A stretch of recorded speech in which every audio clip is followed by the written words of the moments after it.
नमस्कार। 4 राज्यों को लेकर चुनावी हलचल काफी बढ़ चुकी है और 4 राज्यों को लेकर क्या आंकड़े सामने आ रहे हैं और 4 राज्यों का जो ओपिनियन पोल है वो काफी चौंकाने वाला सामने आ रहा है, क्योंकि चुनाव आयोग यहाँ पर हर एक राज्य को लेकर यहाँ पर जो है चुनाव की जो तैयारी है वो लगभग पूरी हो चुकी है और कभी भी चारों राज्यों को लेकर तारीखों का ऐलान हो सकता है। साथ में उपचुनाव, इसके अलावा यहाँ पर राज्यसभा चुनाव की तारीखों का ऐलान हो चुका है और इसके साथ ही 4 राज्य काफी महत्वपूर्ण इसलिए भी हो जाते हैं क्योंकि जम्मू कश्मीर में यहाँ पर अब 10 साल से ज्यादा वक्त के बाद यहाँ विधानसभा चुनाव की तैयारी की गई है। हरियाणा, महाराष्ट्र, झारखंड में लोकसभा चुनाव के बाद आंकड़े काफी चौंकाने वाले सामने आ रहे हैं और जिस कार की तैयारी है उसको देखते हुए अब यहाँ पर 4 राज्यों को लेकर अपने अपने जीत के दावे किए जा रहे हैं। तो इसी साल के अंत में यहाँ चुनाव होने जा रहे हैं। जम्मू कश्मीर में 10 साल के बाद विधानसभा चुनाव होने जा रहे हैं तो हरियाणा में भारतीय जनता पार्टी की सरकार है, लेकिन पलटेगा खेल क्योंकि लोकसभा चुनाव में बड़ा उलटफेर हुआ है। तो झारखंड में यहाँ पर कौन बाजी मारेगा? फिलहाल जेएमएम कांग्रेस की सरकार है, लेकिन इस बार भारतीय जनता पार्टी सरकार बनाने का दावा कर रही है और जम्मू कश्मीर में परिसीमन के बाद जो सीटें हैं वो अब बढ़ गई हैं। उसके बाद कितना कुछ माहौल बदला है। तो जम्मू कश्मीर एक सबसे महत्वपूर्ण माना जा रहा है और धारा 370 के बाद ये पहला चुनाव हो रहा है और यहाँ पर अगर बात की जाए तो 2018 से सरकार बन गए और पहले बीजेपी पीडीपी अलायंस था, लेकिन टूटा और उसके बाद अब तक यहाँ विधानसभा चुनाव नहीं हुए हैं। अगर बात की जाए तो केंद्र शासित प्रदेश जम्मू और लद्दाख है। सुप्रीम कोर्ट का बड़ा आदेश है कि इसी साल के अंत में यह विधानसभा चुनाव करा लिए जाएं। तो जम्मू कश्मीर को लेकर जो परिसीमन के बाद सीटें हैं वो अब 90 सीटें हो गई हैं, क्योंकि पीओ के खाते में 24 हैं। बाकी बची हुई 90 सीटों पर चुनाव होंगे, जिसमें जम्मू डिवीजन से 43 और कश्मीर डिवीजन से 47 सीटों पर यहाँ चुनाव किए जा रहे हैं। उसको लेकर क्या आंकड़े बन सकते हैं? अगर बात की जाए लोकसभा चुनाव में काफी कुछ हलचल देखने को मिली है। तो एनडीए पहले 3 सीट था, लेकिन इस बार 2 सीटों पर ही उनको जीत मिली है। 2 सीटों पर ही चुनाव लड़ा, जबकि 1 सीट यहाँ पर अन्य के पक्ष में है। 2 सीटों पर यहाँ पर नेशनल कॉन्फ्रेंस को जीत मिली है। इससे पहले उनके पास 3 सीटें थी, लेकिन इस बार 2 सीटें ही नहीं है। और अगर बात किया तो कांग्रेस और यहाँ पर बात किया पीडीपी के पक्ष में यहाँ पर 0-0 सीट रही है। तो इस बार क्या कुछ अलायंस बनेगा जम्मू कश्मीर, वो महत्वपूर्ण होगा। आखिर किसके पक्ष में कितनी सीटें जा सकती हैं। लेकिन बात किया तो सरकार बनाने के अपने अपने दावे हैं, लेकिन लोकसभा चुनाव दौरान जम्मू कश्मीर विधानसभा के किन क्षेत्रों में किसका पलड़ा भारी रहा है। तो जम्मू कश्मीर यानी नेशनल कॉन्फ्रेंस ने 36 विधानसभा सीटों पर बढ़त हासिल की थी लोकसभा चुनाव दौरान, जबकि भारतीय जनता पार्टी ने 29।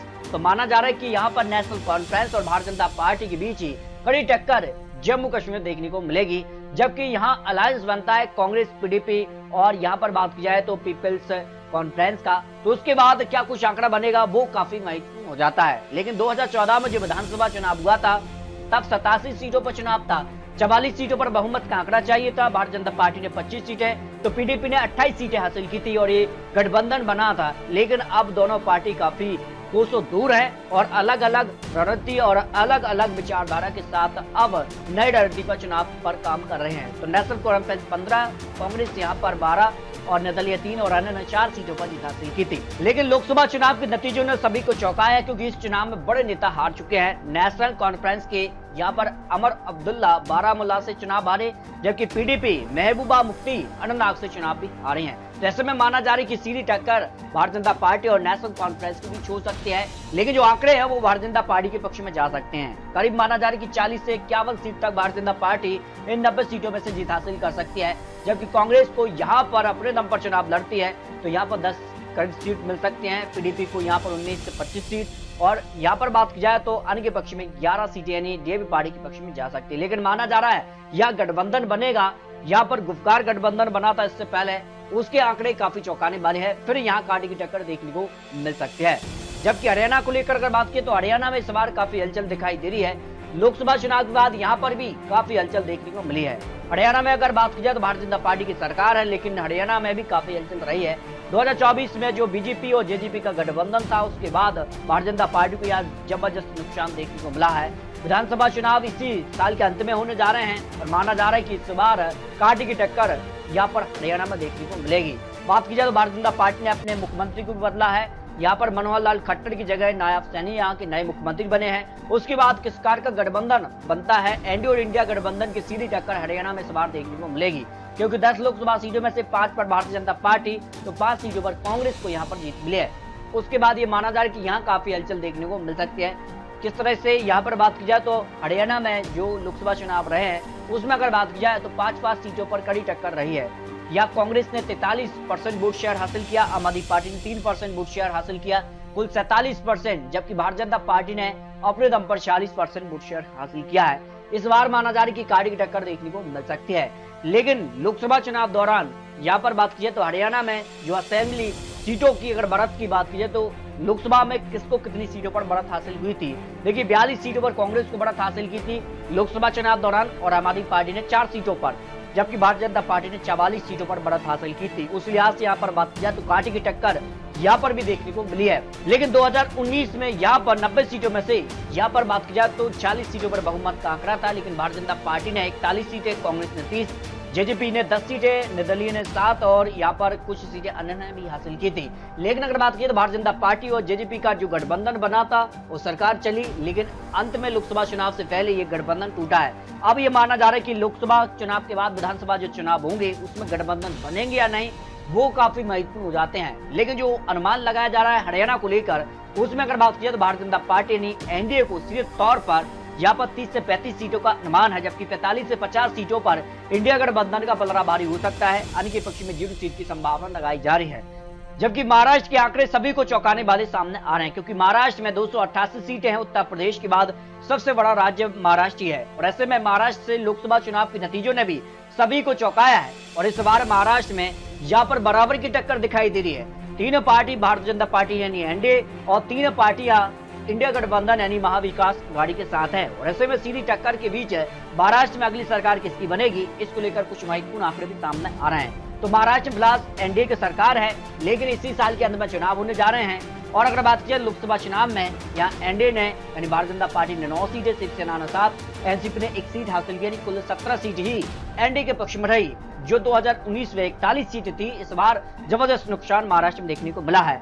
और महाविकास आघाड़ी ने इस बार 30 सीटें हासिल की है और जो ये माना जा रहा है कि इस बार काफी हलचल हुई है और ये इस तरह से अनुमान भी है कि महाराष्ट्र में इस बार सबसे बड़े उलटफेर की संभावना दिखाई दे रही है। तो इस बार क्या कुछ आंकड़ा बन सकता है। इस चुनाव में सबसे बड़ी पार्टी कांग्रेस बनकर आई और उसके बाद ये माना जा रहा है कि यहाँ किसका पलड़ा भारी लोकसभा चुनाव दौरान विधानसभा सीटों पर भारी रहा है।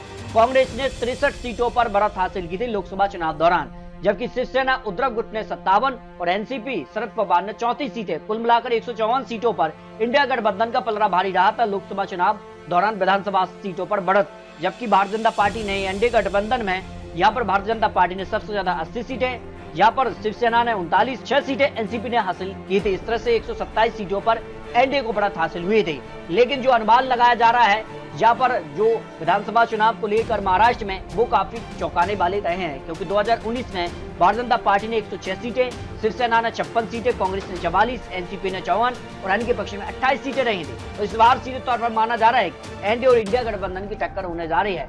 और जो अनुमान है उसमें अगर बात की जाए तो यहाँ पर एनडीए को 128 से ज्यादा सीटें मिलने का अनुमान सामने आ रहा है। तो इंडिया गठबंधन भी 150 से ज्यादा सीटों पर जीत की संभावना लगाई जा रही है। अन्य के पक्ष में भी यहाँ पर 3 से 10 सीटों का अनुमान सामने आ रहा है, क्योंकि इस बार कई पार्टियां जो है इंडिया गठबंधन या फिर एनडीए गठबंधन में शामिल होगी। उसके बाद सीधी टक्कर महाराष्ट्र में एनडीए वर्सेस इंडिया गठबंधन में ही देखने को मिलेगी। लेकिन माना जा रही है कि इस बार यहाँ महाराष्ट्र में काफी हलचल देखने को मिल सकती है। इस तरह से अगर बात किया तो झारखंड को लेकर भी काफी हलचल रही है और झारखंड को लेकर भी चुनाव आयोग यहाँ पर चुनावी दौरों पर रहा है, राज्यों को लेकर और कभी भी तारीखों का ऐलान हो सकता है। तो झारखंड में फिलहाल जेएमएम कांग्रेस की सरकार है, लेकिन विधानसभा चुनाव इसी साल के अंत में होने जा रहे हैं। और झारखंड में यहाँ जेएमएम की हेमंत सोरेन की गिरफ्तारी के बाद क्या कुछ माहौल बदला है, क्योंकि अब से मुख्यमंत्री बन चुके हैं। और यहाँ पर बात की जाए तो काफी हलचल यहाँ देखने को मिल रही है। बात की जाए लोकसभा की तो यहाँ कुल 14 सीटों में से एनडीए ने यहाँ पर 9 सीटें हासिल की थी, जबकि भारतीय जनता पार्टी ने 8, एक उनकी सहयोगी आसपा पार्टी ने 1 सीट हासिल की। इंडिया गठबंधन अगर बात की जाए तो कांग्रेस ने 2 और 3 सीटें जेएमएम ने हासिल की हैं, तो कुल 5 सीटों पर ही जीत मिली है। हालांकि 2019 के मुकाबले भारतीय जनता पार्टी को झारखंड में भी नुकसान देखने को मिला है, कुल 3 सीटों का, क्योंकि इससे पहले उनके पक्ष में 12 सीटें थी, लेकिन इस बार सीधे तौर पर 3 सीटों का नुकसान उनको हुआ है। उसके बाद अगर बात की तो काफी हलचल झारखंड में देखने को मिल रही है। और झारखंड में लोकसभा चुनाव दौरान किन विधानसभा सीटों पर किसका पलड़ा भारी रहा था। 47 सीटों पर भारतीय जनता पार्टी का पलड़ा भारी रहा। कुल टोटल 52 सीटों पर यहाँ पर जो है बढ़त हासिल हुई थी भारतीय जनता पार्टी एनडीए को, आसपा पार्टी को 5, और कांग्रेस को 15, जेएमएम को 14 सीट, कुल 29 सीटों पर बढ़त हासिल हुई थी। इस तरह से अगर बात की झारखंड में भी काफी हलचल देखने को मिल रही है।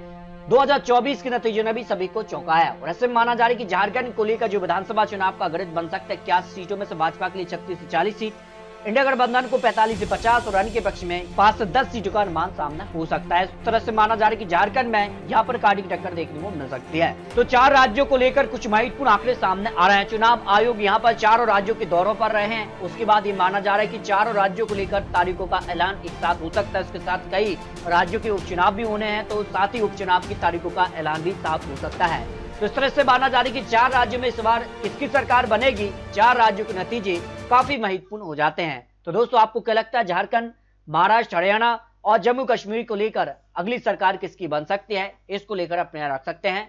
मिलते हैं और लेटेस्ट और महत्वपूर्ण जानकारी के साथ। तब तक ले जय हिंद, जय भारत।